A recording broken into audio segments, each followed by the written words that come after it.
Hello, I am Mayowa Koya, and this is Public Logic Media, where facts meet logic and politics makes sense.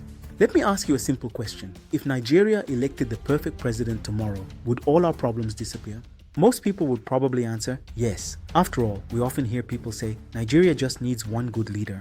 But is that really true, or are we asking the wrong question? Every election brings hope. Every campaign promises change. Every administration promises reforms. Yet after every election, millions of Nigerians still ask the same question. Why are we still facing the same problems? The answer may not be leadership alone. Alright, let's have this scenario. Imagine a football team with the world's best striker. If the goalkeeper is weak, if the defenders cannot defend, if the midfield cannot create chances, if the coach has no strategy, will that one great player win every match? Probably not. A football team succeeds because every part works together. A country is no different.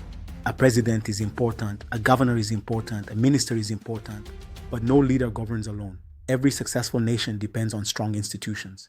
Before we go any further, let me make something very clear. This is not an argument against strong leadership. In fact, every strong institution usually begins with a strong leader. Someone must have the vision. Someone must have the courage to challenge the old way of doing things. Someone must make the difficult decisions. Great leaders lay the foundation. They establish systems. They strengthen the rule of law.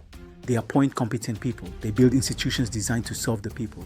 But here is the real test. What happens after that leader leaves office? If everything begins to fall apart the moment one person is gone, then what was built may never have been a strong institution. It was simply a system that depended too heavily on one individual. Strong institutions are built to outlive strong leaders. That is why history remembers the greatest leaders not only for the decisions they made while in office, but also for the institutions they left behind. So what exactly is an institution? An institution is a system that continues to work regardless of who is in charge. The judiciary, the civil service, the electoral commission, the police, the legislature, the education system, the healthcare system.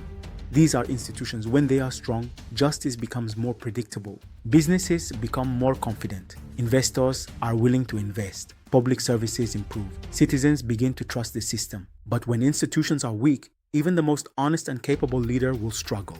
Why? Because one president cannot supervise millions of public servants. One governor cannot personally build every road. One minister cannot teach every child. One leader cannot prosecute every corrupt official, no matter how gifted a leader may be. One person cannot replace an entire system. This is why countries that achieve lasting progress focus on building institutions instead of depending on individuals. Governments change, presidents change, prime ministers change, but the institutions continue to function.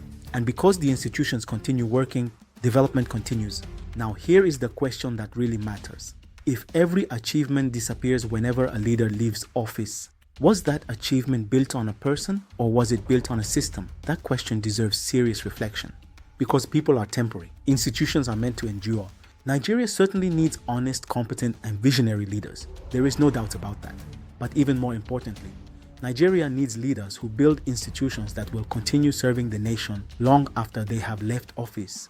That is the true measure of leadership. Great leaders inspire change. Great institutions sustain that change. Strong leaders begin the journey. Strong institutions make sure the journey never stops. So, what do you think? Does Nigeria need stronger leaders, stronger institutions, or both? Share your thoughts in the comments. Thank you for watching. I am Mayowa Koya, and this has been Public Logic Media.